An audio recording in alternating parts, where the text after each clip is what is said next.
보자고.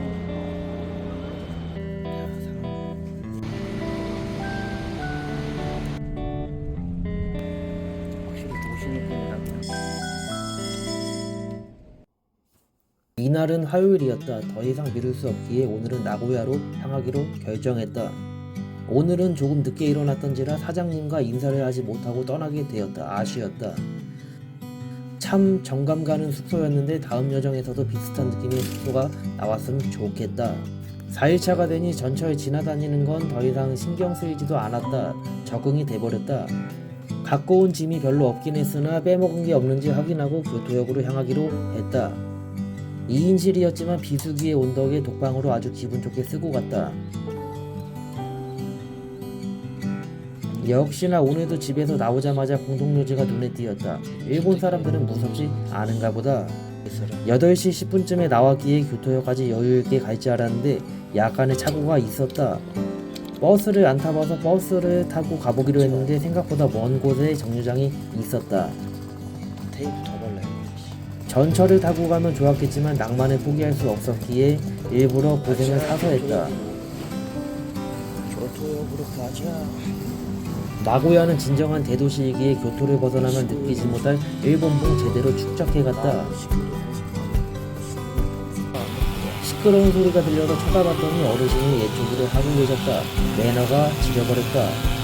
요새 한국에서는 저거 비슷하게 하는데 가림막 하려고 사람을 3명을 더 쓰고 있다. 조금 수고스럽더라도 저런 가림막 하나만 들고 다녀도 사람들은 덜 써도 될 것 같다.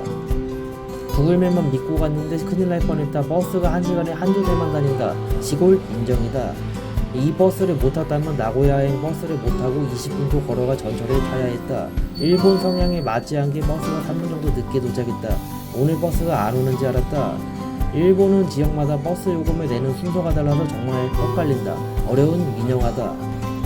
다행히도 나 혼자 타는 게 아니라 눈치껏 내릴 때 돈 내는 버스구나 라는 점을 깨달았다.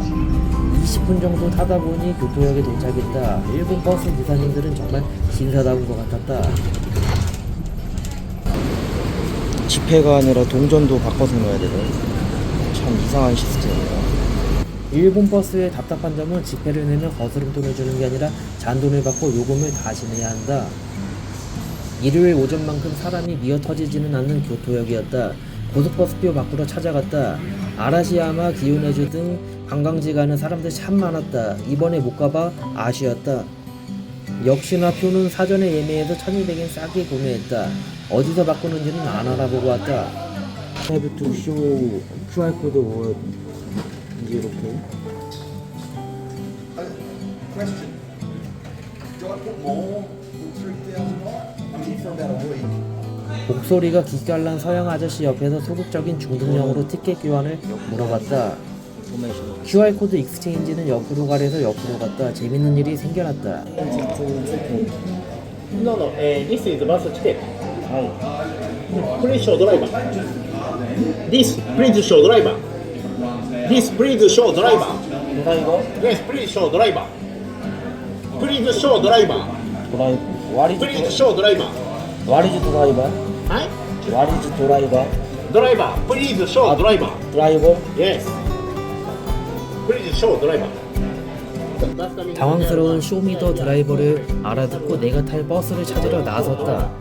아 다이렉트리. Yes, that's it. 일요일에 오픈런으로 바꿔놨던 백화점 바우처를 사용하러 식당을 찾아 나섰다.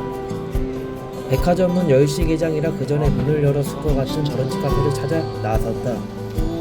포르타. 약간 부평 지하상가 지옥이 생각나는 느낌의 교토역 지하상가였다. 먹을 게 있나라는 생각을 갖고 손바닥에 침을 뱉어 내가 갈 방향을 한번 잡아봤다.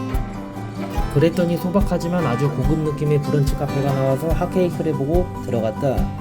바우처를 보여주면서 이걸로 핫케이크를 먹을 수 있는지 물어봤는데 핫케이크 11시부터 가능하다고 했다. 아쉽지만 차선책으로 프렌치 토스트를 먹기로 했다. 케이크도 있었으나 좀 아까워서 못 먹었다. 역시나 최상의 서비스 마인드에 감동해버린 상태로 비엔나 커피와 프렌치 토스트를 주문했다. 그냥 주문하면 100엔을 허공에 뿌리는 거라서 비엔나 커피로 음료를 변경했다. 비엔나 커피 한국에는 거의 없는 걸로 아는데 재벌집에서 본 비주얼이 맞나 궁금했다. 우선 비엔나 커피가 굉장히 이쁘게 나왔다. 나 같은 돼지가 좋아하는 크림도 듬뿍 들어있었다. 약간은 조화롭지 못한 상추 하나와 프렌치 토스트가 나왔다. 아주 미친 맛이었다. 저게 세금 포함 1060엔이었는데 돈이 전혀 아깝지가 않았다. 정말 일품의 맛이었다. 우아한 브런치를 마치고 나고야로 향하는 JR 고속버스를 타러 다시 1층으로 올라왔다. 10분 정도 남은 상황이었는데 나의 버스가 아직 오지 않아 또 잘못 찾은지 알았다. 그래서 모든 노선을 끝까지 걸어가서 한 번씩 확인했다. 아무래도 제대로 찾은 게 맞았다. 지금 있던 버스가 간이 전광판이 나고야로 바뀌었다. 그리고 버스가 들어왔다. 일본에서 처음 타는 고속버스라 아주 기대가 됐다. 거기다가 처음 가는 지역이었다. 아드레날린 분비를 약간은 절제한 상황에서 버스가 정차하기를 기다렸다. 한국과 달리 인건비가 많이 들 수도 있지만 짐을 실어주시는 담당자가 따로 있었다. 티켓 확인이 되면 짐을 인계해주어 짐을 짐칸에 실어주신다. 아주 살포시 실어주신다. 근데 연배가 좀 있으신 것 같아 내적으로 조금 부담이 됐다.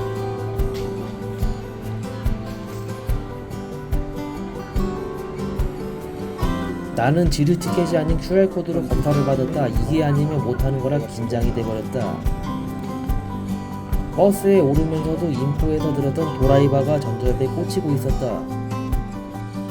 자리에 정확하게 착석을 했는데 어떤 직장인 형님이 착각해서 자리 비켜달라고 했다. 그러나 기사님과 다시 확인해보니 그 형님이 착각한 게 확실해서 본인 자리를 찾아갔다. 버스를 타고 교토의 고즈넉함을 느껴보니 신선한 느낌이 들었다. 다시 보자 교토. 톨게이트를 지나서며 이번 여정에서 간사이 일정이 이렇게 마무리되었다. 이제는 산업도시 나고야에서의 일정이 시작이다. 그렇지만 1박 2일이라 걱정되고 아쉬웠다. 날씨가 좋지 않았지만 구름과 산 그리고 들판이 한국과는 전혀 다른 풍경이었다. 심야 버스를 탔다면 이런 일본의 풍경을 못 누렸을 건데 오히려 좋은 선택이었다. 1시간 반쯤 달렸을까? 휴게소에 정차를 했다. 쉬는 시간은 15분 정도였다. 비와라는 지역의 휴게소였는데 규모가 그리 대단하지는 않았다. 그런데 여기도 굉장히 유서 깊은 역사가 있는 곳 같았다. 관광지가 상당했다. 시간이 없기에 빠르게 일본의 휴게소 먹거리와 볼거리를 눈에 담아보기로 했다.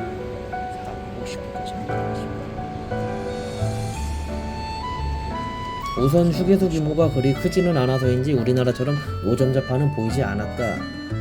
그리고 유일한 프랜차이즈 식당도 하나 있었는데 가격이 시내랑 동일한 것 같았다. 인형 뽑기와 가차의 종류는 오히려 한국이 더 많아 보였다.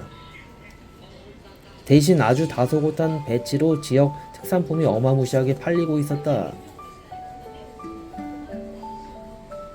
가격들이 대부분 교토역에서 봤던 것들보다 오히려 저렴했다. 의외였고 빵도 있었다. 오뎅의 본고장이라 그런지 어마무시한 비주얼의 핫바도 보였다. 먹고 싶었다. 푸드코트도 있었으나 종류가 우동, 덮밥, 핫도그 수준으로 매우 적었다. 대신 그 옆에 도시락 가게 비스무리한 게 있었는데 아주 맛있어 보이는 음식들이 가득 차 있었다.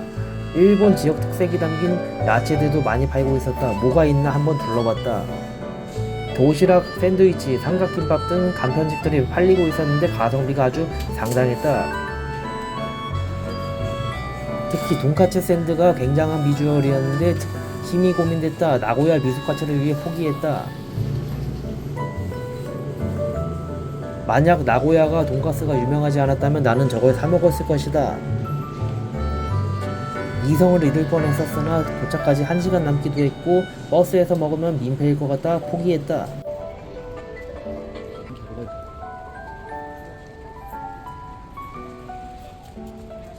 유일한 노점 매장도 한번 찾아가 봤다. 당고랑 아이스크림 등 간식 위주로 팔고 있었다. 가게 앞에서 아빠와 애기들이 아이스크림 나눠 먹고 있었는데 참 보기 좋았다. 하나로 먹고 있었다. 3분 정도가 남은 상황이라 아쉽지만 1분 휴게소 투어는 짧게 끝내고 버스로 돌아갔다.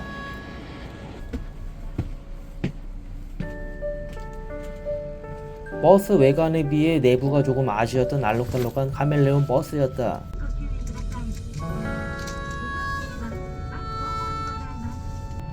나고야에 가까워질수록 들판 대신 고층 빌딩들이 보이기 시작했다. 진정한 대도시였다. 2시간 30분 만에 드디어 나고야에 도착했다. 고속버스 시간 굉장히 정확했다. 정시 도착이었다. 그러나 막상 시내에 들어오니 회색 느낌이 난다고 해야 될까? 조금은 삭막한 분위기였다. 1시쯤에 나고야역에 도착했다. 숙소는 나고야역에서 걸어서 20분 거리였다. 아직은 잘 견디고 있는 싸구려 캐리어를 꺼내 숙소로 출발하기로 했다. 근데 생각을 참 잘못한 것 같았다. 다음날까지 이용 가능한 전철 패스가 있는데 왜 안 샀을까? 유튜버 안엽소 영상에서 말로만 듣던 나고야 여정이 드디어 시작됐다. 사실 뭐가 있는지 잘 몰랐다. 제 시간에 도착하네요. 정말 신기하네. 버스에서 내린 곳이 앞역인지 뒷역인지는 10시 몰랐는데 반이면 이곳이 2시간 번화가가 아닌 것은 확실했다. 짝심하게 잘 왔어. 없던 사람들이 나고야역 안으로 들어오니 평일임에도 불구하고 미어터지고 있었다. 평일인데 미쳤다. 역에서부터 도시 느낌이 물씬 나는 나고야였다. 근데 어딜 가야 될지는 몰랐다. 80년대 지방에서 처음 서울에 상경한 사람의 감성으로다가 한방 찍어봤다. 글로벌 대기업들의 사옥도 있었으나 모텔도 굉장히 많은 나고야역 앞이었다. 대전하고 느낌이 비슷하네. 정말 대전이 생각나는 느낌의 나고야였다. 도시는 정말 깔끔했으나 특색이 없었다. 조금 걷다 보니 파스로 변전해서 내 발목이 조금씩 아파오기 시작했다. 거기다가 비까지 내리기 시작했다. 먹어보자. 그리고 뭘 먹을지 아직 결정을 못했는데 식당이 정말 보이지도 않았다. 어려운 상황이었다. 캐리어 때문에 시간이 좀 더 걸려 25분 만에 도착한 나의 최초 1인 독방 호텔이다. 소규모 비즈니스 호텔인지 알았는데 규모가 아주 상당했던 체인 호텔이었다. 기분이 좋았다. 1박 가격은 마이리얼 트립에서 46,000원을 지불했는데 나고야에 오는 동안 예약했다. 아주 이쁘면서도 상냥한 호텔리어 누님이 나의 짐을 맡아주셨다. 체크인은 3시부터 해서 나갔다. 짐 맡기고 지도에서 주변에 뭐가 있나 대충 훑어보고 셀프 어메너티도 눈보라가 구경했다. 이것까지 있네 생각이 들 정도로 다양한 어메너티가 있었다. 할로윈 컨셉을 보면서 이제 곧 할로윈이구나. 10월 말에 또 오고 싶다라는 생각이 들었다. 시작이 좋지가 않다. 나고야 여정 뭘 해야 되나 모르겠다. 시작이다.